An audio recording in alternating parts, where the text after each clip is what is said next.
the home screen of the VPN application. Very easy to use. All you have is the server section right here. You can tap on this option here and pretty much will ask for connection request and tap on OK.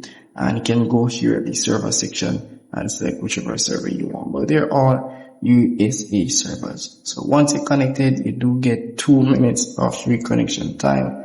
If you do want more connection time, you'd have to pretty much add time. So this VPN, my honest opinion on this VPN application here, it's a bit weird. It looks a bit sketchy. I'm not gonna lie. And 2 minutes for connection time, that's really bad. And you do get 10 minutes connection time here, as you can see once you watch, and 10 minutes is really bad, guys. I mean, not even a hot connection time, but it is what it is.